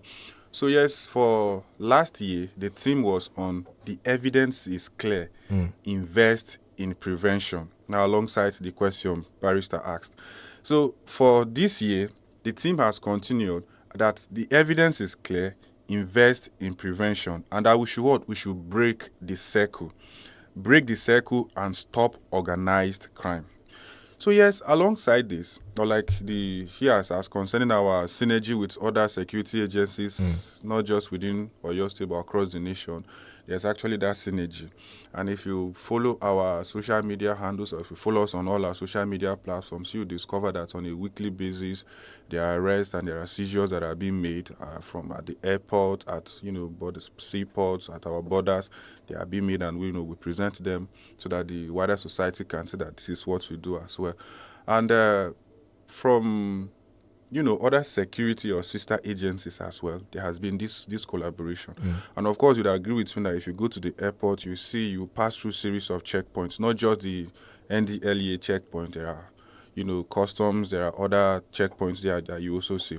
So side by side, we also carry out our checks together with them to see that, okay, there is nothing illegal that is coming into the country, and if there is anything that is coming, we'll nip it at that point, we'll seize it at that point, and then probably do a follow-up and arrest the individuals that are involved.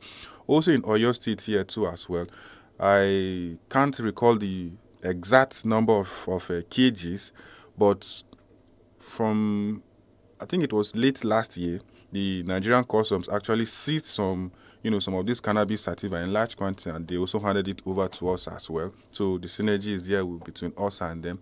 And at the same time, we have from last year to this year, we have arrested an individual with one locally made pistol with 8 live cartridges, and we handed this person over to the Nigerian police to take care of.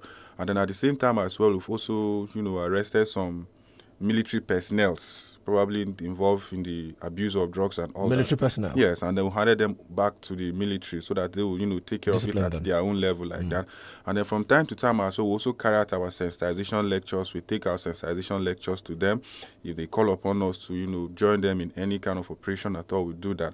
And if we need, backup from them in terms of manpower and kind of setting rates as well, or at certain hotspots, we also call upon them, and they join us in doing this as well. Right. But yes, at the borders, they have the Nigerian Customs have been making their arrests, and they've been handing them over to us, and we've been prosecuting them at that level. Yeah, I must say, I mean, your agency, we always see stories about seizure at the airport, especially under the Buba Marwa leadership. There's been massive arrest and seizure of all kinds of substances. But there are those who say it's not enough to just carry out these operations at the airport or the entry point of the country, that the real problem right now is on the streets, where you see these teenagers even, are falling off chairs, falling off benches, sleeping in drainages because of their intoxication from these substances. So what effort are you making to take the campaign beyond, the airports to actually deal with the menace, at the grassroots level on the streets?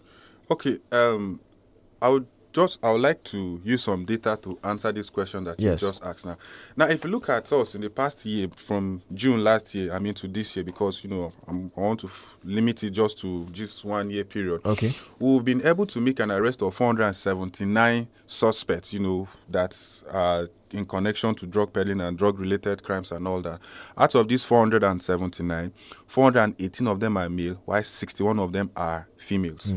Now, a total weight of 8 tons was seized from these individuals from between that time to this time. That is about 8,085.454 kilograms. 8 tons of these drugs were seized from these individuals. And then our command, alongside other, Southwest commands as well, carried out a public drug exhibit destruction of 11.1 tons within the same 1 year that I'm actually referring to. And then we also destroyed 2 cannabis plantation farms at the villages somewhere in 𝐾𝐈𝐒 that I just said, totaling to 1.42 hectares and all that. And then alongside as well, like I said something about that locally made pistol. Then a total of 64 suspects that we have arrested were charged to court. Out of these 64, we've gotten 56 of them successfully convicted, sentenced to jail for for different terms. And then from this, as a form of campaign, because we don't just arrest, we don't just seize, we don't just prosecute people, we also try to see how on the drug demand reduction part, we can try to also sensitize individuals and let them understand that if you have not started the abuse of drugs, there is no point going into it. If, however, you have started, it is very possible that you can come out of this abuse of drugs if and only if you are willing, because the individual has to be willing. Yeah, sorry to come in here. From the numbers you read out, I'm thinking about, again, I think we spoke about the reasons for this drugs, especially among young people. You said 418 of them are male, 61 of them are female. So you talked about peer pressure earlier. Is there also an aspect of the current, economic challenges that could be also a pressure? Because if you're looking at 418 of them being male, maybe the drug gives them that illusion that, okay, for that period of intoxication, takes away whatever worry they have about the bills they want to pay or, the responsibilities that they have as well. You see, that was why I said there are so many reasons why people will go into the abuse of drugs, but we just mentioned a few of them. Unemployment is also a reason. Because someone is unemployed, there's no job to do, and the desire to escape from reality. Because under the influence of these drugs, he or she might probably just go in sleep and probably forget that. There's an illusion that there are no more problems around. At least for the period when the drugs are actually in the system. So yes, so many reasons are there why people would take drugs, and that is actually one of the reasons, escaping from reality. The fact that the individual is high, is intoxicated, and he or she does not know what is actually happening again, and they're away from reality. So yes, it's a reason why people actually do drugs. And then is there also a pop culture influence as well? Because I remember, I think it was your agency that tried to work with some celebrities at some point, even though some people criticized it. Yes. The person that was involved. I know what you're saying. Exactly.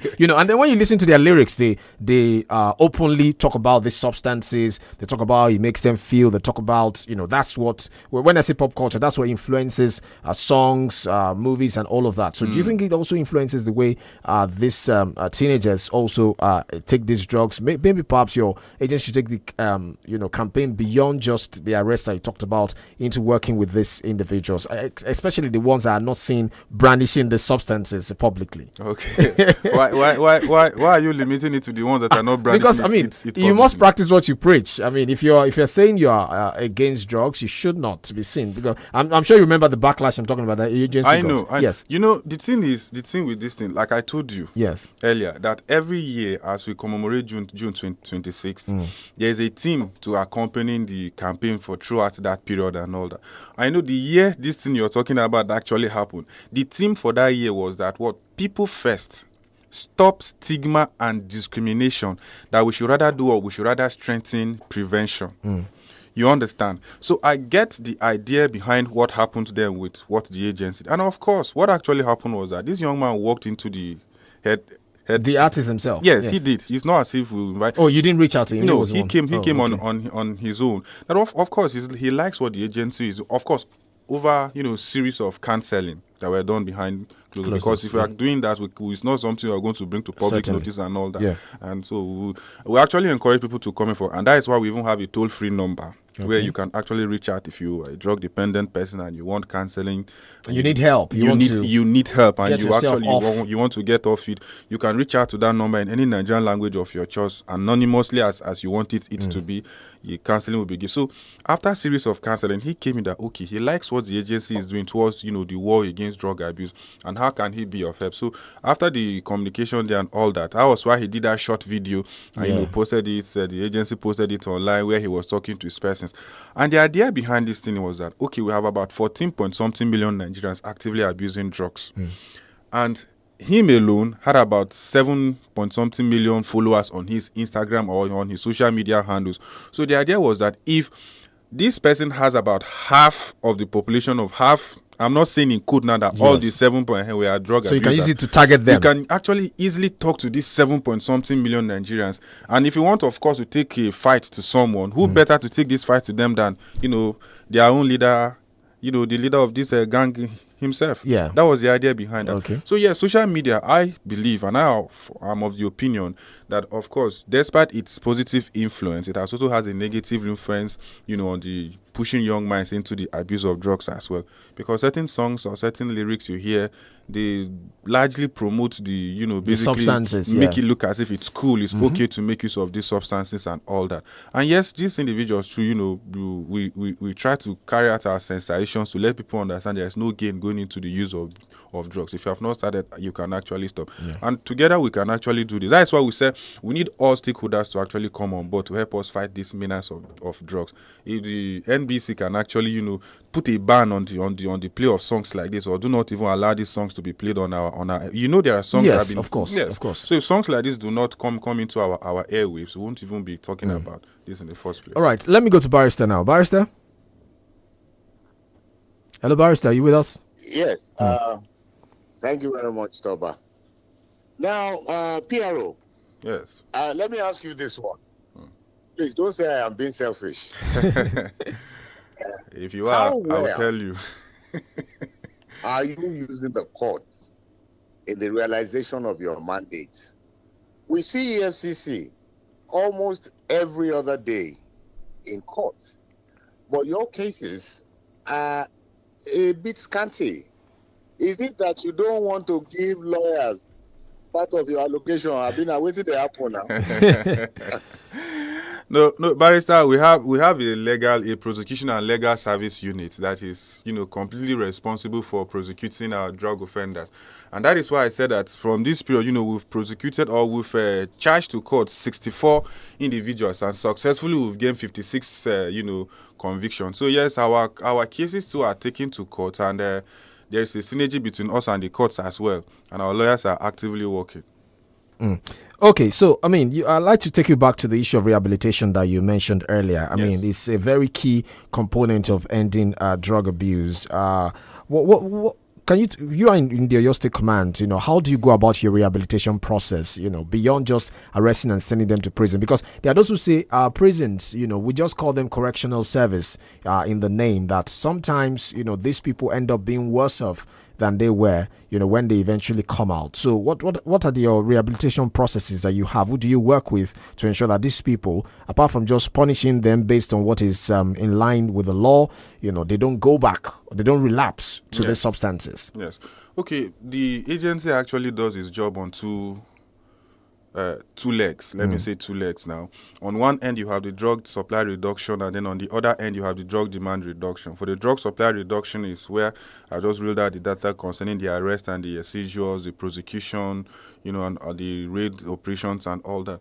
But when you come to the drug demand reduction, not only do we do sensitization and advocacies, we also do what is known as treatment and rehabilitation. Before now, we had a mini rehabilitation center in our command here, the headquarters here. But we've moved the operations of that rehabilitation center to 𝐿, where I think in the whole of the Southwest is the biggest rehabilitation center you can actually come in contact with. It can actually accommodate about 25 to 30 persons at a go. Comfortably, yes, it can be able to accommodate that. So yes, over this same period as well, we've actually been able to rehabilitate 17 individuals, to successfully rehabilitate them and get them reintegrated back into the society. All right. So, are there hotspots? Because I'm sure that in the course of your duty as an agency, you'd have identified some places, areas in your state, for instance. Because I like us to domesticate it now as hotspots. Because even in Lagos, there are places that are known as maybe the red light districts, quote unquote, where these things happen, where these things exchange hands. Are there hotspots that you've identified? How are you dealing with that? Are there trafficking routes in the state? Because the issue of porous border is also a big factor here in terms of crime, flow of illicit weapon, flow of drugs as well. It's interconnected. So are there hotspots, illegal routes that you've identified in the course of your duty as an agency? Yes, there are hotspots within Oyo State, and of course we've been able to identify those hotspots. And constantly our officers are on a constant patrol along those hotspots on surveillance, to ensure that no illegal activities are going on there. Can you tell us those hotspots? Okay, for security reasons. All right. For security reasons, no. So yes, those hotspots are there, and constantly our officers carry out those, surveillances around there to ensure that we take them off the streets. And at the same time, our officers are on constant patrol, no break, constant patrol. In fact, we actually have one along Lagos-Ibadan Express. So constant, our officers are there alongside this Iwo Route 2 years. Our officers, but basically we are on constant patrols around the state to ensure that we get these things off the street. Because the reason I'm asking is like it looks like this thing is getting the menace is getting bigger and bigger. You see it's everywhere now, except you want to be in denial because it's reality that is staring us in the face. You see a lot of young people deep in this mess. People lose money, because of this addiction. People sell property because of this addiction, and it's a huge menace. And you ask yourself, how has it continued to thrive despite all of this effort that you've identified? How has it continued to thrive? How did these people there has to be a chain, right? There has to be a supply chain till it gets to the last man on the street who sells it to the next victim in those hotspots that you mentioned. How has it continued to thrive? The thing with this thing is that, remember, or let's just take a few steps back again. We did say something about so many reasons why people would do drugs. Yes. So the reason why you start might not be the reason why I will start. You understand? So for so many different reasons. Now, I'm even talking about the supply, because if there's a demand, there's a supply. Yes. And it looks like the supply chain keeps thriving. There's a lot of illegal money involved in it. And of course, everybody wants to make money, irrespective of how quick the money is, how legal or illegal the money is. So a lot of persons want to make money. But yes, there's a lot of illegal money involved in this thing. And over time, like I said earlier, when you're winning this war on one end, they metamorphose or change it into something else. And by the time they change it into something else, it might take you a little time for you to be able to discover that this thing has changed into something else. And like a psychologist said some time ago at a lecture we were at, that before now, when people come to the hospital and, say they're under the influence of one drug or the other, you check them and you're able to identify the drugs that they have been under, and then you prescribe the medication that will be able to, help them in curing that and all that. But now, individuals are, mixing so many different things in such a way that even when they come, you might not even be able to identify the substance they've taken. Exactly the substance they've taken and what kind of medical help to actually give to them and all that. And aside that, do you know that there are some unconventional substances that people actually take? Will you be surprised if I tell that people sniff the vapor that comes out of pit latrines? Oh. Will you be surprised if I tell people smoke pawpaw leaf? Like, I'm not talking about the one they call pawpaw, but it's cannabis. I'm talking about pawpaw leaf. The real pawpaw leaf. The real pawpaw leaf. People take part of the white part of lizard excreta. There are instances where people mix probably methylated spirit or hypo inside any beverage to take. It gives them highness. There are instances where people see, these things are so many. As long as, in fact, there are instances where some persons will even urinate, cover and keep for a period of time, and then open that and begin to sniff what is in there. As long as it gives them the needed highness, they are actually okay. Interesting. So yes, these drugs gradually, from the cannabis, what we used to know then as cannabis is actually evolving into loud colos. They have so many names now that enhancing it in the lab to give it a certain level of potency that is higher than the normal cannabis will give. So that is just what is happening. It's so disturbing. It's so disturbing. Latrine? Oh, man.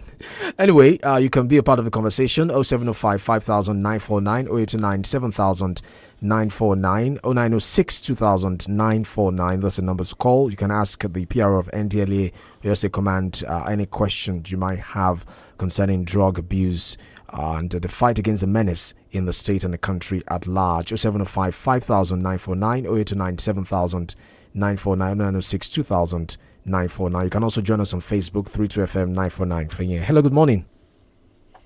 Hello. Hello, good morning, sir. Please. Good morning. Yeah, can you hear me? Yes, we can hear you, sir. Please, can you give the toll-free line and NDA toll-free line for rehabilitation or any other service needed on drug addiction? Okay. We will do that. Thank you.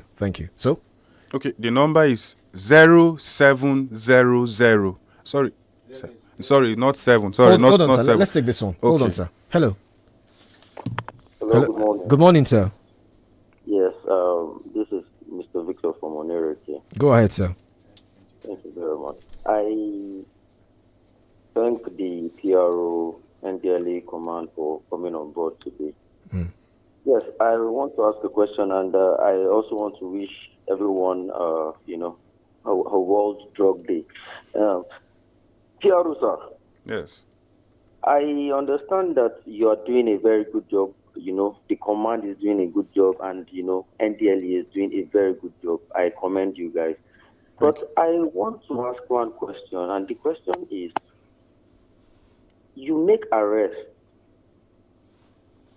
you actually get these people billed for some certain amount, and they still go back to the society to continue the reasons why you arrest them.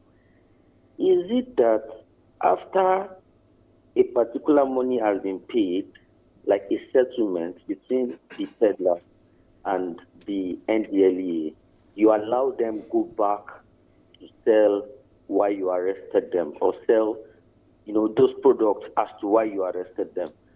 Is there like a settlement plan between the NDLEA and these peddlers in most cases? So that is my question. Right. Thank you. Thank you so much. Yeah. So you want to address that? Yes. The thing about bail or the thing about arrest is, yes, when you go to a raid operation, you basically see, if you see 1 or 2 or 3 persons there, you arrest them. And when you arrest people and you bring them over to your people, when you arrest people, they become suspects. And of course, you're arresting them in connection to a crime. Yes. But by the time you come in and then you carry out your investigation and then you discover that, okay, this person is is connected to this crime, the person is held back. But the ones that are not connected to the crime, you release them. And of course, bail is free. And so I don't understand. No. I think, okay. No. So the ones that are connected to the crime, we charge them to court. And by the time we charge them to court, our act actually stipulates, that is the NDLEA Act actually stipulates that if your courts, it stipulates different offenses for all these crimes that are actually committed. Please hold that thought, sir. Hello, good morning. Hello. Oh, okay. So yes, it stipulates various jail terms for the crime that are actually committed, but it is within the jurisdiction of the Let me clarify. Barrister, hold that thought, sir. Hold that thought, sir. Barrister. Hello, Mr. Toba. Good morning. Good morning, sir. Good morning. Now, it's a pity you didn't allow us to ask Mr. Arbambi and Mr. Ashowumi question. I'm so sorry. But, so sorry. No problem. Yes. Now, my question to the man in the studio now: have you ever, your organization, have you ever caught any big man before, maybe a politician or a rich man, dealing with drugs or using drugs? And why do you always consider identity? So that's what we want to know. Okay, thank you.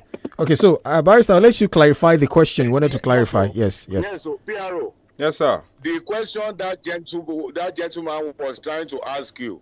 Yes. He was trying to conceal it in big English. Yes, sir. But simple. What he is asking is, like the Nigerian police have shown themselves to be, do you also collect a gunje? Okay, so that is you simplifying the question. Okay, so go ahead. No, that is what I'm still asking. Yes, we don't collect a gunje, but that's why I'm saying that when you charge these people to court and they get to court, it is within the judgment of the court and the judge, of course, to sentence these individuals to different jail terms. But our act stipulates minimum of 15 years. Okay, let me take this call. Hello. Good morning. Good morning, sir. Yeah, this is Abi. I'm calling from Monoya. Go ahead, sir. Sometimes ago, when the federal government declared this issue of whistleblowing, a lot of secrets, a lot of things were revealed. 𝐃𝐈𝐒 and all the rest, and many things. In a nutshell, can't the NDLEA introduce this issue of whistleblowing? Okay. It will go a long way in order to bring out all these people that are into it, and the drug leaders. Right. Thank you. Yeah, thank you. Sort of suggestion. Yes. Thank you. So. Okay. I think there's a pending question about if you've ever caught big men, rich men, a big man, and why hide their identity. I would also add to it, because sometimes you see videos of these celebrities. That's why I asked the question about pop culture earlier. When maybe they're going for a show, you see them having escorts and they are holding some of these banned substances, and you ask yourself, I mean, if you were an ordinary Nigerian youth, wouldn't the escort have apprehended them? I don't know if you can answer that. In addition to that one, okay, final call, and then you address all the questions together. Hello. Oh, it's gone off. All right, so okay, go ahead. Okay, concerning if we've ever caught a big man and then dealing or using, and why we hide their identity, if we hide their identity, no, we don't. If you can recall, some years back there was an arrest that was made of a cop.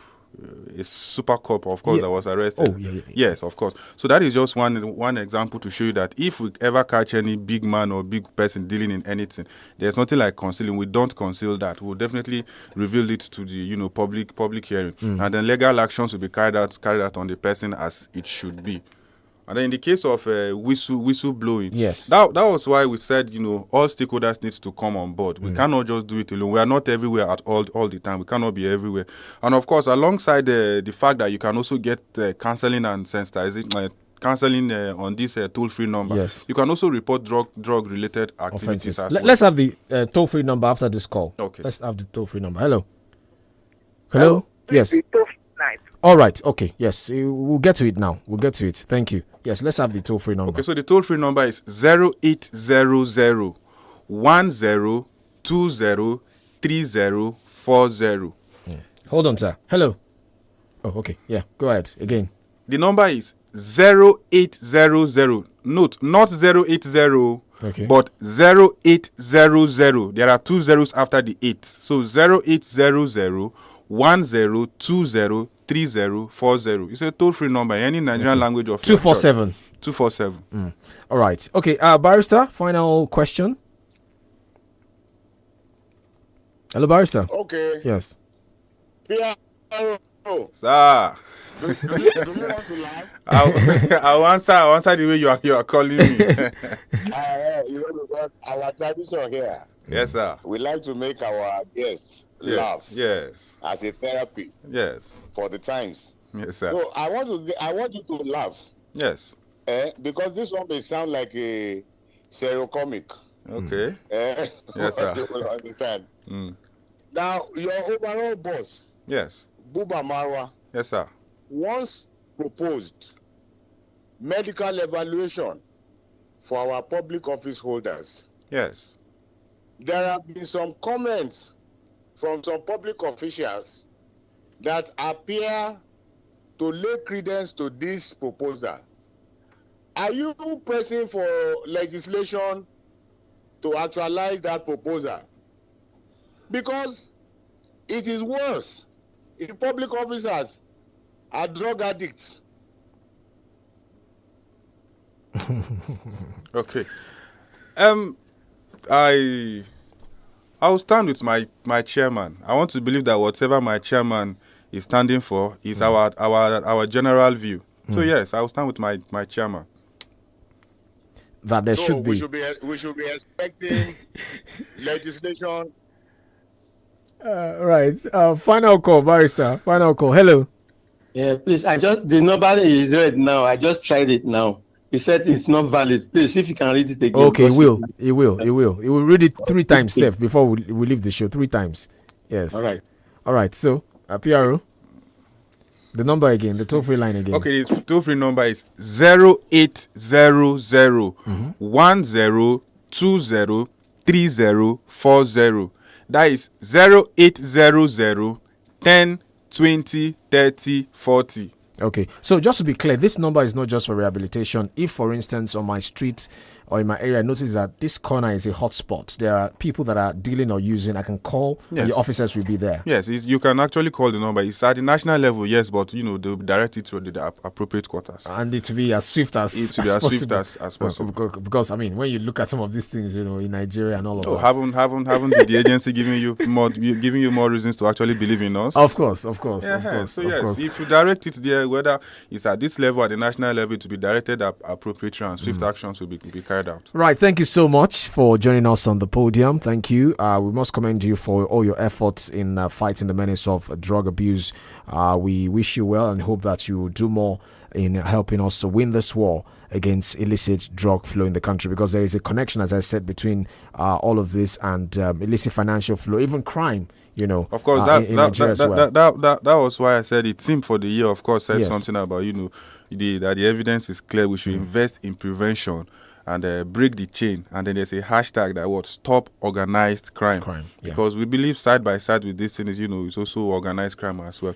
So we believe when all stakeholders come on board, we'll be able to tackle these menace of drug abuse, break the cycle, invest more in prevention and prevention activities, scientific ways, or probably inculcate into our secondary or tertiary institution curriculum, some drug abuse related topics. We can try and see how we can nip this thing in the bud and all that, and then break this chain of this chain and circle of organized crime, and at the same time make prevention, treatment, and recovery available for all individuals that are already involved in the abuse of drugs. Right. Thank you so much for being a part of the show. Thank you, dear listener, for your calls. Thank you, Barrister, for joining us.